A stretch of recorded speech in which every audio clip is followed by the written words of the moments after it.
Fala galera, ligado em mais um vídeo do blog do Cabide. Aqui a gente fala de futebol através de um jeito diferente. São essas camisas que contam as histórias. Então já se inscreve no canal e nos siga nas redes sociais. Nesse vídeo a gente vai relembrar como foi a final da Copa do Mundo de 2006, mundial disputado na Alemanha e que teve zagueiro fazendo mais sucesso que atacante.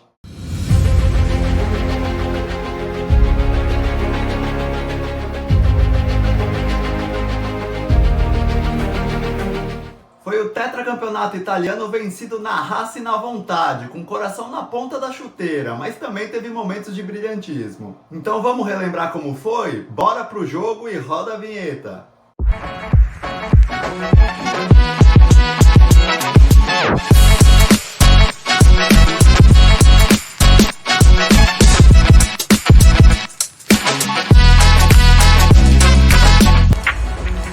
Claramente prejudicada pela arbitragem na Copa anterior em 2002, a Itália chegava nesse Mundial com sangue nos olhos, mas antes da Copa começar, ninguém colocava a Itália como ampla favorita. Todo mundo acreditava que o Brasil do quadrado mágico fosse o favoritaço. Depois sim, comentavam sobre a Alemanha, França, Argentina e Itália como falam em todas as Copas. Até a Inglaterra, de Beckham, Gerrard, Lampard, Rooney, eram mais cotados que os italianos nas bancas de apostas.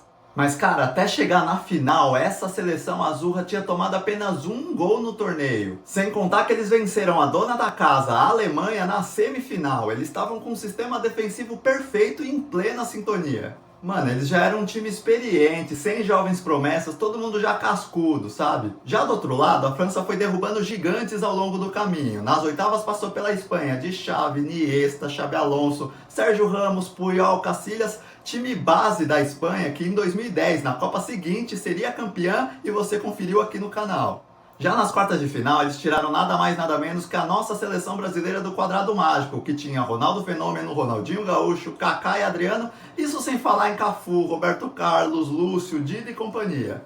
Nas semifinais, a vítima foi Portugal, de Cristiano Ronaldo e Figo, comandados pelo Luiz Felipe Scolari, o nosso Felipão. Então ali naquela final, para os italianos poderia ser a revanche de 98, quando eles foram eliminados pela França, e da final da Eurocopa de 2000, quando eles perderam para os mesmos franceses. Alguns jogadores daquela época ainda estavam ali, disputando aquela decisão quase 10 anos depois. Então o estádio de Berlim seria o palco de uma das mais marcantes finais de Copa do Mundo.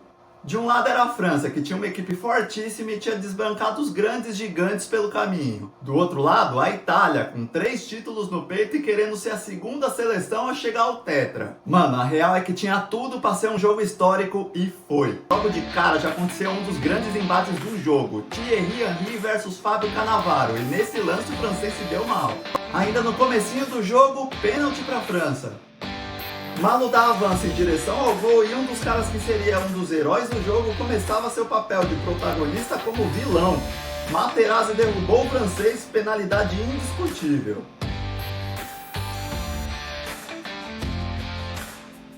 E pra quem diz que não tem golaço em pênalti, se liga nesse lance. Olha a frieza do Zidane para bater o pênalti no Buffon e fazer um dos gols mais bonitos das finais de Copa do Mundo. Muita frieza pro craque, mas essa frieza te faltaria momentos mais tarde. Mano, e olha o Materazzi se destacando no jogo de novo. Ainda atordoado com o pênalti cometido, ele quase fez um gol contra.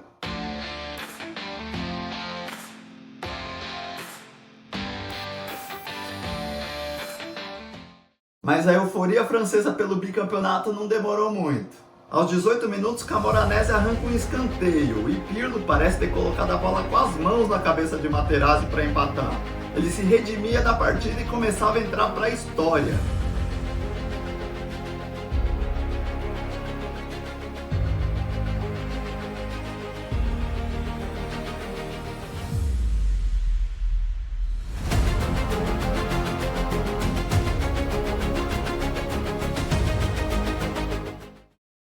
Cara, não é replay, olha ele de novo quase fazendo o segundo gol idêntico ao primeiro. Pirlo lança na área e ele sabe mais que todo mundo.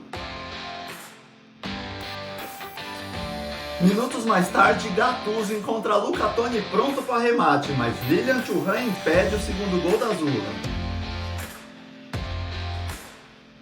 E os escanteios pareciam ser um bom caminho. Pirlo novamente cruza e dessa vez Luca Toni cabeceia na trave. Mas então o primeiro tempo terminava com um empate e será que tudo ficaria para o segundo tempo? É o que veremos. Logo no primeiro minuto da segunda etapa, Henry dava trabalho para a zaga italiana, mas um chute mascado deixava fácil a defesa para o Buffon.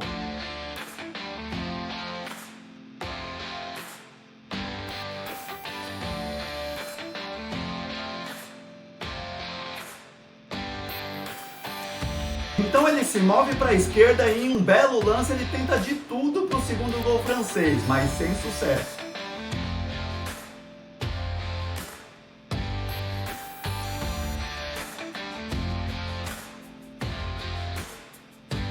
E a França tava com tudo, velho. Aos 6 minutos, de novo Henry, mas dessa vez vencido por Cannavaro, um dos melhores zagueiros da história. No minuto seguinte, aos 7, a França reclama de pênalti. Zambrota dividiu o lance com Maludá. Mas e você? Comenta aqui embaixo se você acha que foi pênalti ou não. Aos 16 da segunda etapa, a Itália chegava ao segundo gol. Luca Toni subia sozinho, mas como estava impedido, o gol foi bem anulado. No lance seguinte, de novo Henry contra Cannavaro. O francês supera o zagueirão, mas não passa de Buffon.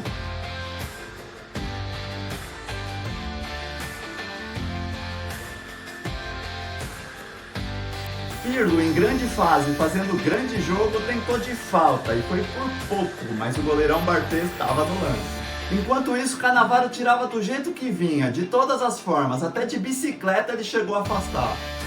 A igualdade se manteve no placar até o juiz apitar o fim do jogo e ir para a prorrogação. Prorrogação que se repetiu nas finais das duas Copas seguintes que você viu em outros vídeos aqui no canal. As equipes ficaram no momento de arriscar e vencer ou defender para não tomar um gol. Em uma tabela rápida, Ribéry arrisca, mas não encontra as redes. A França foi para cima e Zidane cabeceou forte pro gol, mas Buffon fez uma das defesas mais fabulosas das finais de Copas. Foi coisa de cinema.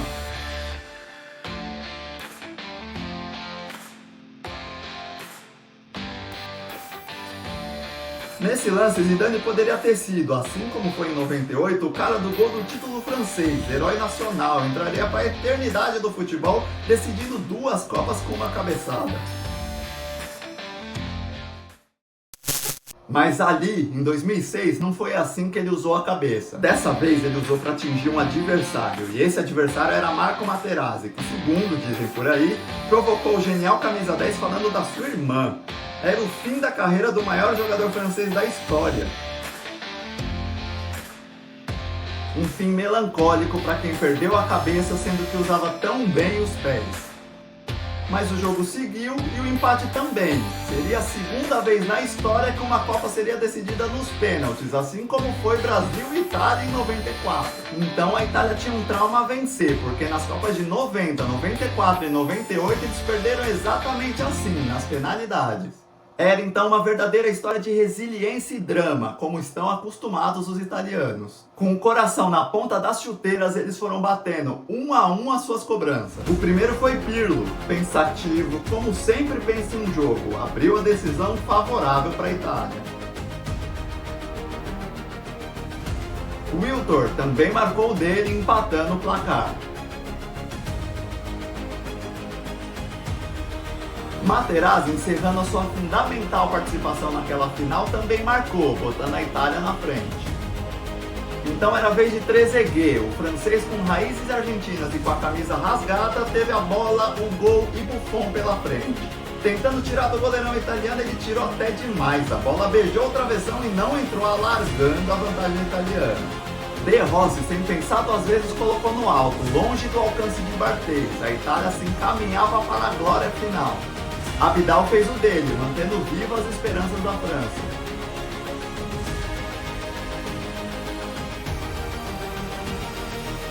O icônico Del Piero chutou forte no canto oposto do Barthez. A Itália estava com uma mão na taça. Mas ainda tinha o Willy Sagnol, o lateral cobrou bem, deslocando o Buffon. Restava então nos pés de Fábio Grosso a incumbência de ser o herói improvável, de uma seleção improvável. A chance de colocar a quarta estrela em uma camisa pesada, de tanta história, de tanta luta até chegar naquele momento. Foi o gol do Tetra, foi o gol mais gritado na história de um país. A camisa azul estava de novo no topo do futebol mundial. Cara, isso foi a consagração de uma zaga perfeita, um meio-campo aguerrido e alguns fora de série como Buffon, De Rossi, Gattuso, Pirlo, Totti, Del Piero e Cannavaro, que teve uma das maiores atuações de um zagueiro na história de todas as Copas, se não a maior. Pode pegar toda a campanha da Itália no Mundial, os 7 jogos, veja as investidas dos adversários e veja onde estava Cannavaro, em todo lugar, em todos os cantos, um leão da grande área e fora dela. Esses jogadores entraram para a história de um futebol tão rico, tão poderoso, tão tradicional quanto o futebol italiano. E agora você, que assiste o canal do blog do Cabide, vai conferir em detalhes a camisa da Esquadra Azzurra de 2006, a camisa do Tetra.